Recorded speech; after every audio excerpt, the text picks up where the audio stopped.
That was a full day's work. 9:07. It's Miller time.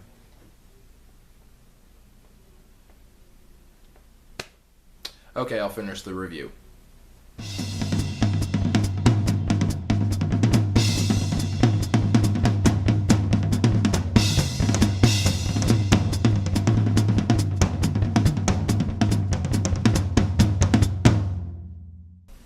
Okay, so here's the big thing about Pendulum Magicians. All I've been hearing on the internet since Link format's coming out is the stuff is dead, the stuff is dead, the stuff is dead. And you know what? Frankly, I just don't think that's true. After playing the new ones with Pendulum Evolution, it just doesn't make any sense. Here are the top best things about it, frankly. So after using the build, I used an Odd Eyes build this last go around, as you know. So that also included a couple Performapal cards, we tossed in Sky Iris, things like that. And frankly, the deck is pretty good. Banish this from my hand. And this, and this from the graveyard. Okay. I mean, like, you have to attack it. And here he comes, the one, the only Supreme King Zark! Which is effect to burn 500. And that takes care of these. I'm down to Then that goes straight to the graveyard. I will. The combo's really lit. You can start off with a 3-card hand and still play through, so Ghost Dash isn't an end-all kill-all sort of card there, honestly, which is actually really, really good. Blue Eyes shuts clear down. Red Eyes has one play outside of the fusion summon. That's about it. Odd Eyes keeps going. And the survivability is another really great thing about the deck. Honestly, it's going to keep getting support. It's a main character's deck, and we know that we're getting the Supreme King support, which also functions with the Fusion Dragon cards, the Synchro Dragon cards, the Xyz Dragon cards, and of course the Pendulum Dragon cards too. And you know, it's a really flexible deck.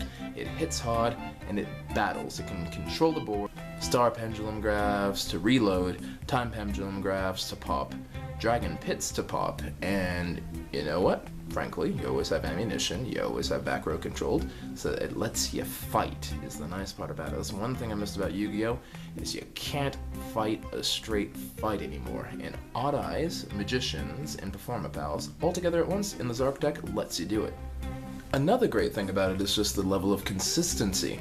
Now, you'll see every single card searches another card in the deck. Skullcrabat Joker searches for everything in the deck. Wisdom Eye searches for literally every other thing in the deck. Duelist Alliance searches for anything with Pendulum in its name, which is half the deck again. And, you know, the deck just reloads itself very, very nicely. It's got a Star Time that takes care of that, and it combos with the Trap card that does board control for them, and extra resources for us. And the best part about it is it's actually really, really budget. I mean, honestly, I remember back in 2015, it cost me about $200 to put the Odd Eyes deck together, and that was including Vortex Dragons, that was including Rebellion Dragons, Odd Eyes Fusion, Sky Iris, the whole 9 yards, in addition to the 3 Pendulum decks. Extra deck was a mess. You could do whatever you wanted with it, but to be very competitive, it was pretty expensive. And the reprints we have are just great. Skullcrabat Joker, Wisdom Eye. We have Zark now, which wasn't reprinted, but it's actually pretty amazingly cheap. Omega's cheap, Trishula's cheap now. I mean, almost any monster. And if you really break it down, the Zoo monsters aren't that expensive anyway. Broadbill tops out at about $15. So if you do pick that up, it's a good option. The only thing that's really expensive is if you want to hybrid it with Zoo, you can toss in Barrage. That's going to be about $30 as of this recording. Most expensive card in the set, honestly, I'd probably say would be Beals. That's about $20 right there. You can toss in almost anything. Honestly, you can still toss in Apex Avion if you're really, really happy with the consistency of your deck and aren't afraid of bricks. I was able to run a full suite of hand traps. You know, I had my Ghost Ogres, my Max C's here. Very easy to run, worked phenomenally, never bricked with it, and honestly was able to play through quite a few things with it.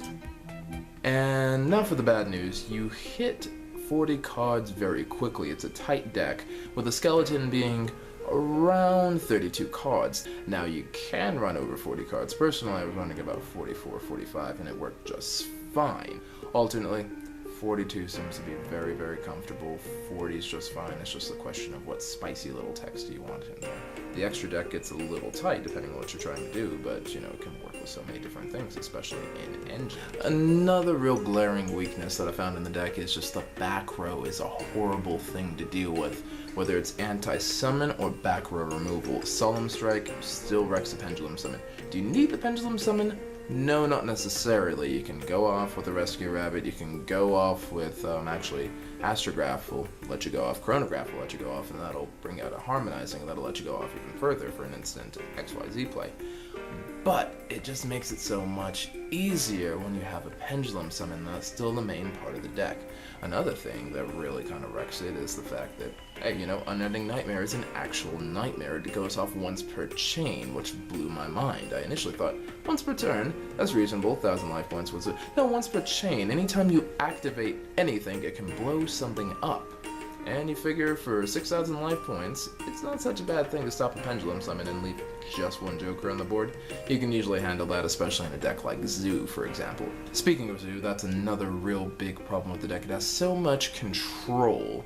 So a pure Zoo versus a pure Magician is going to run into a huge control match. So you're either going to have to play pure control or play pure OTK. Now Zoo can't OTK a deck like this, or pretty much any deck. It's very, very difficult to do a Zoo OTK. But when it happens, it happens. Now this deck has a stronger OTK and a weaker control game, so it's just a question of trade-offs at that point. So the version I built, the poem, the Performapal Odd Eyes Magician version, featuring Zark now, gets a solid 4.5 bat signals out of 5. You have a big boss monster, you have the board control, you have the speed, you have the consistency of power.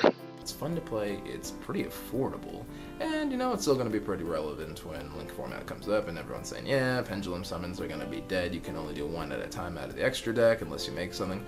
Harmonizing is the card, you have Rescue Rabbit as a card, which works with Dragon Pulse Magician, that's an in-theme monster. There's that, and you can easily get monsters back to the hand. All you need is an Oath Dragon in one hand, an Amazing Pendulum in the other hand. You put 3 of your Magicians back in your hand for more shenanigans. It's a really great time, honestly.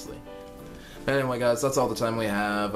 You know the drill. Like, subscribe, and share, definitely, if you know some other people that like Slow Children's card games and would like a new deck to play going into Link format. I think I'll be sticking with Magicians for quite some time, and Mr. J actually has a little bit of black magic of his own he's actually going to be bringing our way. I think he'll be doing that next week. So until then, Ace of Bats is off to the Bat Cave.